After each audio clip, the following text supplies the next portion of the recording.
Week 5 NFL Thursday Night Football. Bucs at Falcons. Let's get after it.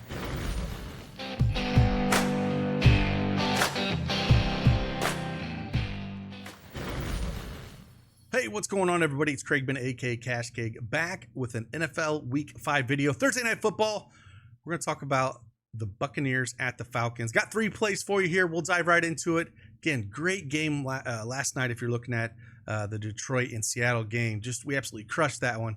And again, Miami, they're going to no fly zone there for a while. Not touching the fish until they get their quarterback situation figured out, because they are just abysmal. So with that, though, we're going to keep this train rolling.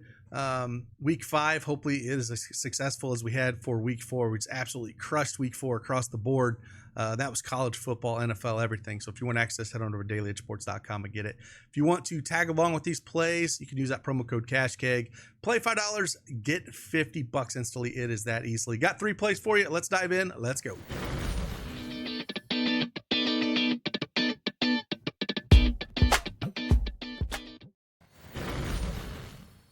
All right, Prizepicks desktop is up on the board here. Again, we're going to talk about 3 plays for Thursday Night Football action. Had some trouble, honestly, with what we had to work with on the board to find stuff that I absolutely loved. But dug a little deep, found some guys, and we're actually going to have a kicker make his debut on these videos. I almost had one in that Miami game. I should have went with him. I almost went Sanders. Kicking myself for it, but we got a kicker this time. But let's go first start with Baker Mayfield. It's been absolutely fantastic this year for Tampa Bay, just absolutely getting it done across the board. And I think there's a lot of ways you can look here. If you wanted to go look at pass yards, you could go that way. But I think where I'm going to land with him is 22.5 pass completions, more than that with Baker here. As you can tell with the season so far, he is 3-1 in that Detroit game. Just they did not pass the ball at all, 19 times. But other than that, it's been really good with the ball. In that game against Washington, he had an 80% completion percentage there, where he had his 24 completions. Just spreading the ball around nice as well. If you had that other game against Denver, fantastic 76% completion percentage there, 25 of 33. And then that game against Philly, 64%, but had 47 pass attempts there. If we look at Atlanta, they are second to last in the NFL in passing completion percentage against at 73%. So I think there's 2 ways you can look at this. You can look at pass completions, or another one I like is this completion percentage at 66.8. If we look at the 4 games he has played, he's cleared it in 2 of them. Let me pull this up. He's cleared it in 2 of them. Opening game, he had 80%. Then he is 66 or 63%, but only threw 19 passes. And then came back in that Denver game where he had 76%. And then that Philly game, he was at 64%. But I'm going to go completions. But if you want to go completion percentage, I don't hate that. That's where I'm kind of pulling this from, is just that passing completion against. So again, they're allowing them to catch the ball, kind of a bend don't break defense. And with Baker's weapons around there, with Godwin and crew, getting open or across the middle, I think he can get there.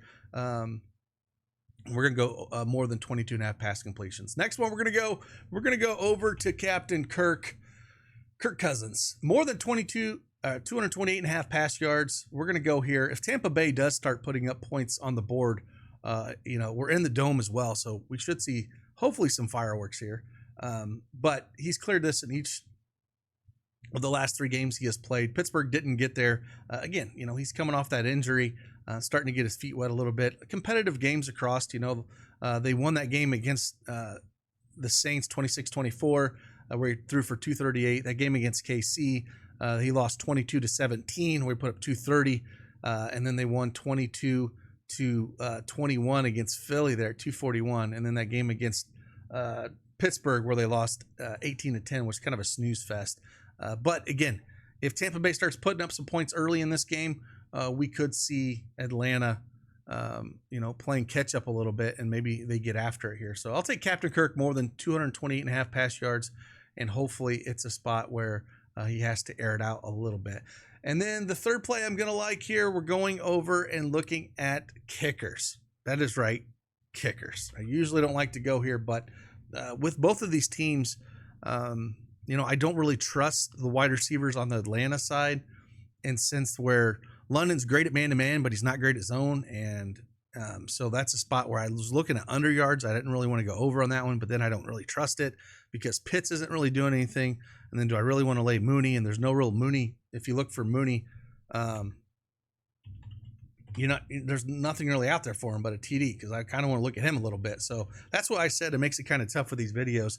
Doing them early like this is just not a lot out there. So anyways, we're going kicker. That's right. We're going Chase McLaughlin here.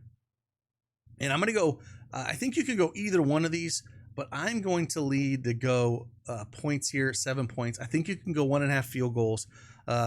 Atlanta is dead last in kicking points allowed in the NFL. He has cleared this line. As you can tell here, I pull it up. Yeah, he has cleared this line in 3 of the 4 games he has played. Just didn't do it against Detroit. So if you want to look at field goals made, they are dead last in field goals allowed as well. They've given up 3 a game. Again, that kind of bend don't break defense. And he's got 3, 2, and 2. So I like field goals made. I like field goals made. I like kicking points. I think either of these are perfectly fine if you want to go either of these for McLaughlin. And that's where I'm kind of like. And the sad thing is, it's probably one of my favorite plays out of the 3, just with how the game could go. I kind of like Chase quite a bit here. So that's what we're looking at. Again, if you want access to more of the plays that we have, again, I'll kind of show you. We had a great weekend. Still have these up from this weekend. Just a lot of green. Gave all these out in our subscribers for Quan and Elite that we have out there. Even college football, knocking those out as well. Had a ton more in Discord. Had a bunch in that Seattle-Detroit game that I didn't throw up here. Crushed that as well. So if you want to get access to all the slips that we are putting out for PrizePicks, you can get access to that over at dailyedgesports.com. Just head on over, check out what we have to offer, and it should be a fun Thursday night football game. Can't be worse than that Miami game. Again, I think we're all tilted to see how bad of a product that was, and hopefully they can turn around and either change up their offense to simplify it, and just get the ball into those guys in space, or just pack it in and get rid of your players for this year, because I really don't think Tua is coming back, and their season is slipping away each and every week as they continue to do this. So again, appreciate you. Hit that like button for me. Subscribe to the channel, and we'll just keep this train rolling. Appreciate each and every one of you. See you on the flip side. Deuces.